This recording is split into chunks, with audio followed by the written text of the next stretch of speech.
Now, ladies and gentlemen, before we begin tonight's movie review, I must implore you. Yes, you, the very one watching this here video. If I might, for one moment, just now, you clicked on this video for a very specific reason. Now, I know most must be out of boredom or curiosity, even, but I believe there's something more specific about your reason, and I declare, no, it isn't just about entertainment for you. It's about something deeper. You come to see these things because you got something better, something deeper than curiosity. You might have seen a trailer or two for this one.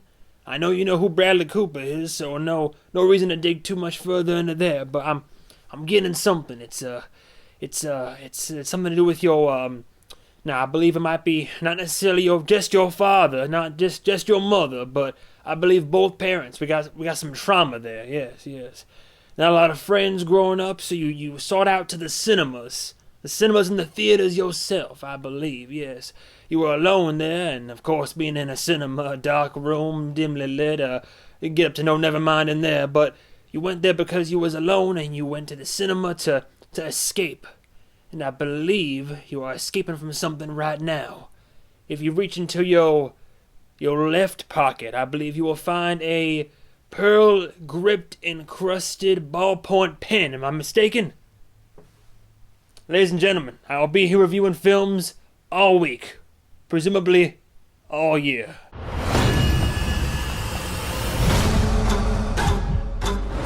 Is it a beast? Or is it a man? You're in luck because tonight you will see him feed. Come on in and find out. Is he man or beast?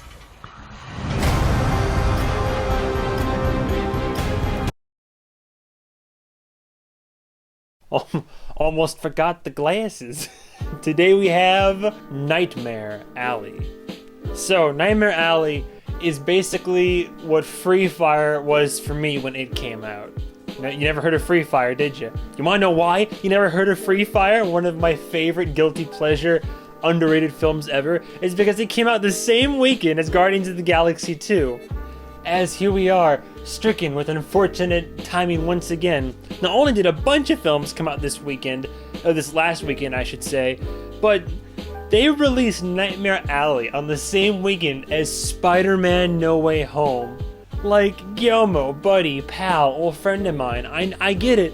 You want to make the cut for the Oscars or something, I don't even know. You probably missed the cut by now, but why wouldn't you just, I would have waited. Hell, we've waited almost 2 years for The King's Man to finally have a release date, but you're telling me that, like, you couldn't wait a few more months to bring Nightmare Alley out to at least a January release, or some maybe spring, or I don't know, man. But unfortunately, Nightmare Alley is going to be grossly overshadowed by No Way Home. I know this because I went to see No Way Home opening night, and when I went a week later on a random Wednesday, just a Wednesday evening, the theater was packed with people for No Way Home, but when I went to go see Nightmare Alley, there were a total, counting myself, of 4 of us in there. Myself and my roommate, and 2 strangers in the back row. I don't know. Maybe they were sucking and doing whatever back there, not even watching, but who knows. For those that don't know, Nightmare Alley is Guillermo del Toro's latest foray into film. Don't know who this man is? I don't know 100% if I've covered him in the past. His most recent film, besides this one, was the Oscar-winning Shape of Water that won for Film of the fucking Year when it came out. And that's when people started really looking at him. I've known him since the old and golden days of Pan's Labyrinth, of Hellboy. Like, I love this man. He's great. I think he's great with horror, and I think he's great with film. And I will say, I give the trailer credit, but I'm also mad at the trailers. I saw the trailers for Nightmare Alley, the first trailer, and I was like, I have no clue what this movie is about. Like, I knew what it was about. It's one of my favorite aesthetics. It's that 40s dark, gritty, noir, some type of possible mystical shit going on. There's like a carnival involved. You got Bradley Cooper over here, Toni Collette over here, Cate Blanchett. Like, they start, like, all these big names. Guillermo del Toro's name is attached, and it's like Nightmare Alley. And I was like, oh boy, I'm in for it. The trailer did not allude to me at all what the plot was about, and I love that. However, what the trailer also did wrong was still show a little bit too much, but I'll get into that in a minute. Like I've already prattled on and said, Nightmare Alley is directed by Guillermo del Toro. As usual, he kills it. I'm a big fan of Guillermo. I like seeing, here, I got him, Daddy. It's Guillermo. I love this man. The only thing I'm sad about is it took him so long before he was really recognized and got that Oscar that he so has deserved for a long time. But of course, his films aren't always, I think they're great. I think they're even phenomenal at times, but I don't think it's their cup of tea, like not everybody knows who Hellboy is, let alone likes that. But I think Pan's Labyrinth is a good kind of is a good neutral ground that still had like nightmare fuel in it. Now there's not so much an ensemble cast, but there's so many big names, I don't have time to go over all of them. So I'll go over the core three. The star of the show here in this case is Bradley Cooper. And again, this is an actor who has a very extensive filmography, so I'll say most notably, so he voices Rocket Raccoon in Guardians of the Galaxy. That's a good pop-up, but if I were to give him some more credit, of course you might know him from like A Star Is Born, but I think he kind of digs a little bit into his character from American Hustle in this, just a little bit, for reasons that will become obvious once you watch the movie, but I don't want to spoil too much of what goes on in the movie, I guess, because the trailers don't allude to too much. Very well versed. I have no qualms with the man. I think he's a good actor, has been for a while, so good job there. Part of kind of the triangle of what's arguably the core trio here, you have Rooney Mara, who I think also does a great job as kind of like Bradley Cooper's love interest in this case. If you were to know Rooney Mara from anywhere, it's a name that most recently on the Most recently on my channel, I did cover her actually from, she was the star of Lamb, so again, digging a little bit once more into her horror side, but otherwise you would definitely know her from her role as the girl with the dragon tattoo in the American version of the girl with the dragon tattoo. And the last one is another character who comes into the movie as well, and then has, I suppose, a very large amount to do with the film. Not so much the same amount of shared screen time, but a very large part of it. But you have Cate Blanchett, and when I first saw her, I was like, wait a second, I know the face, I know the name, what do I know her from?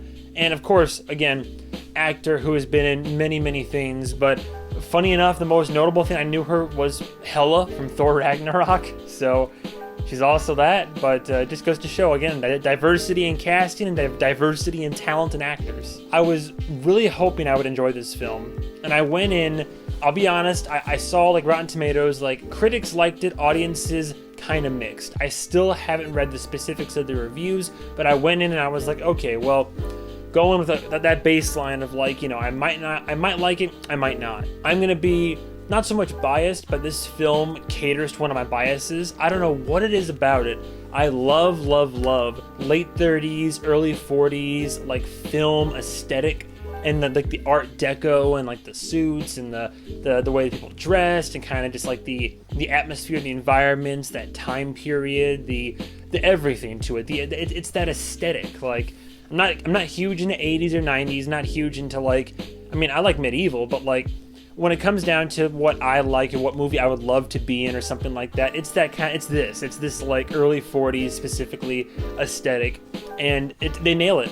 Guillermo nails it. He kind of touches on it a little bit in Shape of Water. They never really 100% specify what time period Shape of Water takes place in, but it seems about the same. It's kind of a lot of the same visual aesthetics, different color palettes slightly. Shape of Water is kind of more green and aquamarine and kind of underwater feel. This is much more darkness. This film is noir. This film is 100% a drama thriller noir. And it's 40s noir, so it's it's everything. This is a trilogy, granted, but it's the fedora and the big coats and the suits and vests, and just everybody wearing the nice garb. And then there's also the lower tiers of society when they go to the circus and all this. And it's I don't know, something about the aesthetic just nails it home for me. Acting is killer. No qualms there whatsoever. No role in this film is too small, and every single actor who's involved, and there's a lot of them. There's a lot of big names you'll know. A lot of even familiar faces. Guillermo's working with some of his old friends again, and even some new ones. Hence, I think this is the first time that Bradley Cooper's been involved with a Guillermo del Toro flick. So, or I think Rooney Mara or Cate Blanchett for that matter. I was worried like it wasn't going to be a very engaging film, but when I tell you what, like there's some solid, it's not like this 100% of the way through, but there are some solid dramatic scenes and just some really good, well done, well acted, well written scenes that really gripped me. Not to mention, and this is an important point of noting, so even though you can kind of tell where the movie is headed and that it's like one of those classic stories of a rise and a fall, it's getting there. This film produced so much anxiety in me. The way I described it once the film ended, I leaned over to my roommate and I said, well, Jesus, it's like Uncut Gems, but if it took place in the 40s. Like, does it have the same manic energy? Not necessarily, but it got the similar vibes. Like, I haven't felt this much of a pit of dread inside of me throughout a film since I watched It Follows for the first time. And that's saying something. I like that and I don't like that. I miss that and I also fear it. But it's part of why I like these darker, like, thriller pieces. Is even if it's a film where I know shit's gonna go down at some point, it's that anxiety and dread of like, oh God, what's gonna happen? Oh no, I know this is the bad path. It's all leading up to something. And I get that like just dread and anxiety. And this film did a really good job of producing that from me. Overall, mostly positive things to say. If I had to have some cons to it, which there are some cons, I'll say the story for the most part as you're watching it, once you get about 20-30 minutes in, or once really the first act is through, you're like, I know where this story's going. I don't want to say it's heavy-handed, but there is some obvious foreshadowing throughout. It's good foreshadowing. Like, it's not like, oh, on the nose, or oh, that's shitty foreshadowing, or oh, no, I hope nothing happens if I put this right here, and, if somebody used that, it could be bad. Like, it's not quite that severe, but there are moments where, like, there's very clear foreshadowing in character dialogue and items of interest in the environment, and it all has a payoff, and it's not like too deeply layered. There's some like deeper meaning as you go throughout the film, and we get into some psychology as well, but overall it's pretty surface value, but it works. It still works, it's just predictable. Like I said, trailers show a little bit too much. It's kind of one of those things where it's like, I would have preferred a trailer that, if this trailer had just cut like 20 seconds of itself on the editing room floor before it was put out there, it would have been the perfect, like, here's what's going to be in the film, and then boom, like, you have no idea what's going to happen. But there's some like pretty important bits where I'm like, it's more like a puzzle. It's like the trailer is the jigsaw, and I go in the movie thinking, okay, well, I know these scenes are going to happen in these environments, these people. I just got to figure out like where and when, and then as the movie goes, you're like, oh, right here, here, and there. So maybe it's because I just dig too deep into that, but I'm thinking if some movie studios can go out there, show you a trailer for a film, and then you go in and then it's not even that same footage, that's the world I would like to live in. And it almost succeeded, because like I said, to its credit, the trailer for this film happened and I was like, I don't know what the plot of this film is. I don't know what the story's going to be about. I know the characters, the setting, and the overall vibe, but I was very unsure as to what I'd be in for. And that part I did like, because I got to figure out what the story was going to be about in the first act. But then after the first act and I figured out the story, then it was kind of like watching how it's going to unfold from there, even though I kind of already know where we're going to end up by the end. The only cons I really have, this movie was better than I thought it was going to be. At the same time, though, I know for a fact it's going to be an underrated film that not a lot of people are going to hear about. I think it's going to get, I'm predicting this now, I haven't looked up any numbers yet, I think it's going to get snubbed at the box office. And I think people aren't going to even realize this film happened until maybe a little bit of time goes by and it starts like, it's going to have to be like word of mouth, and it's unfortunate. Because it's a blockbuster film, and with big names attached, big names in it, there's been plenty of trailers and coverage, like going to see other films, there's been trailers for this film. I just think it'll take some time before it gains any real traction, and that's the unfortunate part for me. But overall, I almost want to say I loved Nightmare Alley. I think what I loved about it is I loved watching Nightmare Alley. I love the performances, the aesthetic, the visual, everything. It's very pleasant for me to watch, but and the acting was great, of course, good scenes and all that. But the story was good. The story was good, borderline great. but it at the same time was like a predictable story, some on-the-nose foreshadowing. It had great writing, but with even better writing, it could have been so much more. So for that reason, I like I said, I really enjoyed Nightmare Alley. It almost, and I'm working on this right now, by the way, plot spoiler alert, it almost made my top 10, but it hasn't. But you'll have to wait. Very soon, there will be a top 10 list. I'm very excited about that. Nightmare Alley, I would give a very high 4 out of 5. It's a near perfect film, I'd say. It's up there. Like, usually a high 4 is like, I want to give it a 5, but I can't in good conscience give it a 5 because there are some issues, but it's a very strong film still. Just a lot of strong points to it. So, high 4, I'll leave it at that. I personally say it's worth it in theaters. Definitely worth a rent. I'll probably buy it when it comes out. It's a film that I would like to show to people, that I would want to personally watch again in the future. I think it's worth your time. I just think it's going to be overshadowed, understandably so, by No Way Home. Why would you just not wait? But I don't know. December releases are December releases, I guess. So thank you so much for watching. As always, that was Nightmare Alley review. And I'll see you guys in the next episode of whatever movie I review. Thank you, and goodbye, travelers.